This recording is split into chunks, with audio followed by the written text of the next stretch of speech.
Jour de Noël, 25 décembre. Un enfant nous est né, un fils nous est donné. Sur son épaule est le signe du pouvoir, on proclame son nom, ange du grand conseil. Première lecture, lecture du livre d'Isaïe, chapitre 52, versets 7 à 10. Psaume 97. La terre entière a vu le Sauveur que Dieu nous donne. Deuxième lecture, lecture de la lettre aux Hébreux, chapitre 1, versets 1 à 6. Évangile selon saint Jean, chapitre 1, versets 1 à 18. Aujourd'hui, la lumière a brillé sur la terre. Peuple de l'univers, entrez dans la clarté de Dieu. Venez tous adorer le Seigneur. Alléluia. Au commencement était le Verbe, et le Verbe était auprès de Dieu, et le Verbe était Dieu. Il était au commencement auprès de Dieu. C'est par lui que tout est venu à l'existence. Rien de ce qui ne s'est fait sans lui. En lui était la vie, et la vie était la lumière des hommes. La lumière brille dans les ténèbres ne l'ont pas arrêtée. Il y eut un homme, envoyé par Dieu, son nom était Jean. Il est venu comme témoin pour rendre témoignage à la lumière, afin que tous croient par lui. Cet homme n'était pas la lumière, mais il était là pour rendre témoignage à la lumière. Le Verbe était la vraie lumière, qui éclaire tout le monde. En venant dans le monde, il était dans le monde, et le monde était venu par lui à l'existence, mais le monde ne l'a pas reconnu. Il est venu chez lui, et les siens ne l'ont pas reçu. Mais à tous ceux qui l'ont reçu, il a donné le pouvoir de devenir enfants de Dieu. Eux qui croient en son nom, ils ne sont pas nés du sang, ni de la volonté charnelle, ni d'une volonté d'homme. Ils sont nés de Dieu. Et le Verbe s'est fait chair, et il a habité parmi nous. Et nous avons vu sa gloire, la gloire qu'il tient de son Père, comme Fils unique plein de grâce et de vérité. Jean le Baptiste lui rend témoignage en proclamant « C'est de lui que j'ai dit, celui qui vient derrière moi est passé devant moi, car avant moi il était. » Tous, nous avons eu part à sa plénitude, et nous avons reçu grâce après grâce. Car la loi fut donnée par Moïse, la grâce et la vérité sont venues par Jésus-Christ. Dieu, personne ne l'a jamais vu. Le Fils unique, lui qui est Dieu, lui qui est dans le sein du Père, c'est lui qui l'a fait connaître. Acclamons la parole de Dieu, louange à toi, Seigneur Jésus.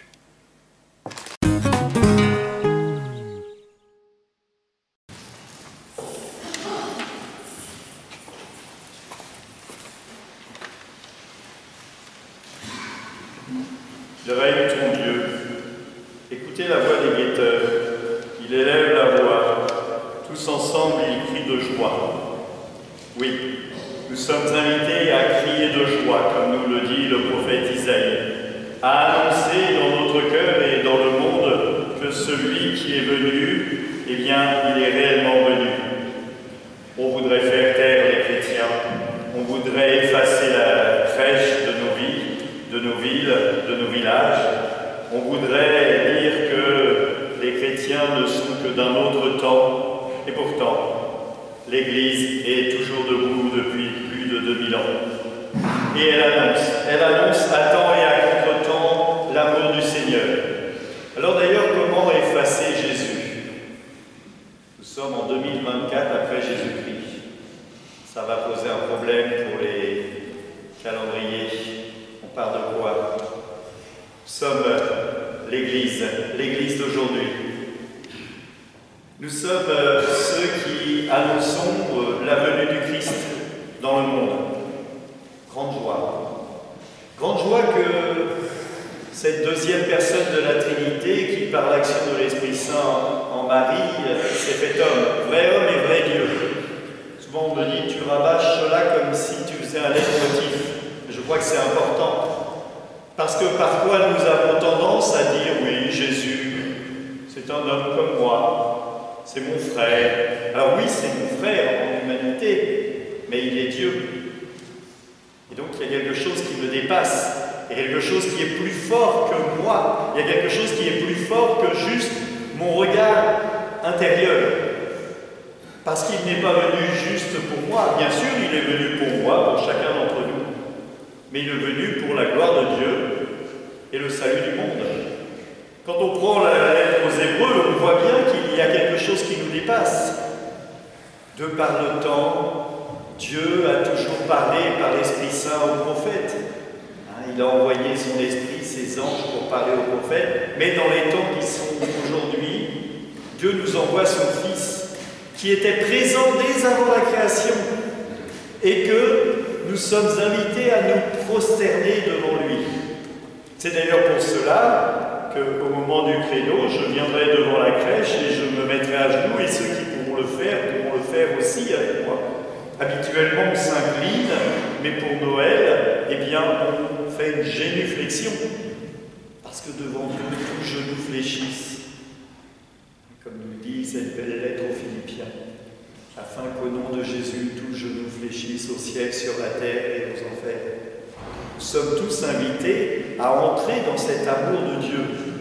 Nous sommes tous invités à être, comme ce psaume, la terre tout entière a vu le salut que Dieu nous donne, chanter au Seigneur un chant nouveau, car il a fait des merveilles. L'Évangile, c'est un très beau texte. On appelle cet évangile le prologue de Jean, et qui est en lien avec le livre de la Genèse, le premier chapitre de la Genèse, parce qu'il commence par le même mot, au commencement. Bereshit, au commencement. Au commencement était le Verbe, et le Verbe était auprès de Dieu, et le Verbe était Dieu. Et il est venu habiter parmi nous. Il est la lumière véritable. Jean le Baptiste annonce le Christ, mais il n'est pas la lumière. Le Christ est la lumière véritable. Qu'est-ce que c'est que la lumière? Si nous éteignons la lumière, eh bien il fait sombre, et dès que j'allume la lumière, eh bien notre cœur se remplit de lumière et de joie. Alors, même si mes mots semblent graves, eh bien il nous faut être dans la joie. Même si mes mots semblent durs, compliqués, il nous faut tressaillir de joie, comme Jean le Baptiste a tressailli de joie lors de la visitation quand il était encore dans le ventre d'Élisabeth et que Jésus est venu à sa rencontre. Le Christ est né et il vient à notre rencontre, il vient se faire tout petit, vulnérable, mais tellement fort, tellement puissant, que si sa force s'exaltait, eh bien, nous ne saurions plus comment faire. Il vient se donner aujourd'hui, Verbe créateur, parole de Dieu. Il est Dieu. Il est la deuxième personne de la Trinité. Et il vient auprès de chacun d'entre nous pour nous dire qu'il nous aime. Et cet amour, nous sommes invités à ne pas le garder pour nous, mais bien à l'annoncer à temps et à contre-temps, comme nous le dit saint Paul, autour de nous, dans notre chaumière, dans nos maisons. Est-ce que nous annonçons le Christ, ou est-ce que nous sommes trop faibles pour le faire? Pour pouvoir le faire correctement, eh bien, il faut aussi enrichir et affermir notre foi. Et pour enrichir et affermir notre foi, eh bien, il nous faut la prière, qui est essentielle. Et je vous inviterai à prier en famille, à prier dans vos familles, à aider vos enfants à prier avec vous. Ne serait-ce que par un simple bénédicité avant le repas. Vous voyez, moi, je cuisine, c'est moi qui prépare mes plats et mes repas. Je me fais une belle assiette. Et je dis merci Seigneur pour ce repas. Pourtant, il n'a rien fait. C'est moi qui ai bossé. Et néanmoins, je dis merci Seigneur. Et ce petit bénédicité, qui n'est pas grand-chose, change tout. Change tout parce que du coup, je mets Dieu à la première place. Si vous mettez Dieu à la première place dans votre couple, eh bien, vous avez une grâce infinie. Si vous mettez Dieu dans la première place dans vos familles, eh bien, vous donnez à votre famille un autre sens que celui juste de l'union de deux personnes et de quelques enfants qui sont là. Mais bien présence réelle de Dieu. Le Christ s'est fait homme, non pas juste comme ça, juste pour l'esbrouf, un coup de baguette magique, mais bien pour nous rencontrer. Comment est-ce que je rencontre le Christ? Comment est-ce que je permets que les enfants rencontrent le Christ? Alors ici, on est dans la joie puisque vous êtes nombreux, donc réjouissons-nous parce que vous avez compris le message, mais continuons de l'annoncer. Et puis ce message, il va bien au-delà de la crèche au crucifiement, il nous livre un profond mystère. J'étais tout à l'heure sur un live TikTok et quelqu'un m'a dit « non mais moi je ne vais pas à la messe, ça ne sert à rien, j'ai Jésus dans ma vie ». Sauf que la messe, c'est l'exécution du testament du Christ. Au dernier repas, il a donné ses consignes. Ceci est mon corps, faites cela en mémoire de moi. Ceci est mon sang, faites cela en mémoire de moi. Si je ne respecte pas le testament de quelqu'un, je suis indigne de lui suivre. Et donc, il nous faut, parce que c'est un besoin pour les chrétiens, venir à la messe pour recevoir le corps du Christ. Alors, ce n'est pas à vous qui êtes ici que je vais vous convaincre, puisque vous êtes là. Mais nous sommes témoins de l'amour du Christ dans notre vie et dans notre monde. Le Christ s'est fait homme. Il nous donne cette grâce. Il nous donne son amour. Cet amour, nous l'avons chacun dans le fond de notre cœur. Nous l'avons reçu au baptême par le don de l'Esprit Saint.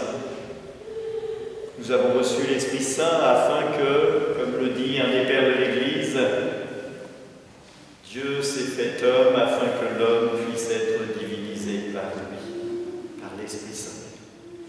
Nous entrons dans cette union trinitaire par un petit coin peut-être, ou par un plus gros selon certains. Comment est-ce que nous faisons de cette union trinitaire le centre de notre vie? C'est là la question principale de la vie du chrétien, la vie du catholique. Parfois on me dit, mais à quoi sert un prêtre? À rien. À rien sauf à vous guider, à vous donner des pistes, à vous inviter à la prière, à vous aider à prier et à prier pour vous. Je sais prier à peu près, comme vous d'ailleurs, avec des défauts parfois, avec des ampleurs souvent. Et cette prière, eh bien, elle est pour chacun d'entre nous. Et il nous faut prier les uns pour les autres. Il nous faut vivre notre foi au plus profond de notre cœur, pour que cela puisse, sans le dire, se voir, se sentir autour de nous. Que cette joie de Noël, où le Christ est venu dans chacun d'entre nous, pour nous rencontrer. Parce que je pense que vous avez, comme moi, une crèche à la maison. Alors moi, j'en ai une ici, puis chez moi, j'avais oublié de la mettre sur le pas de ma porte, parce qu'elle donne sur la rue, ma crèche chez moi, donc tout le monde la voit, et comme je suis dans un quartier pas très catholique, et bien du coup, ça transforme les cœurs. J'espère que la crèche de Noël sera pour chacun d'entre vous une occasion de prier devant avec les enfants, en leur faisant voir que le Christ est venu pour eux aussi. Parce que comme vous les aimez, le Christ les aime. Amen. Dieu de miséricorde, nous t'en prions, puisque le Sauveur du monde, en naissant aujourd'hui, nous a fait naître à la vie divine, que sa générosité nous accorde aussi l'immortalité. Lui qui vit et règne pour les siècles des siècles, que Dieu Tout-Puissant vous bénisse tous, Père, Fils et Saint-Esprit. Amen. Allez dans la paix du Christ et joyeux Noël à tous, que l'enfant dans la crèche soit pour vous un amour infini qui se donne à aimer. Amen.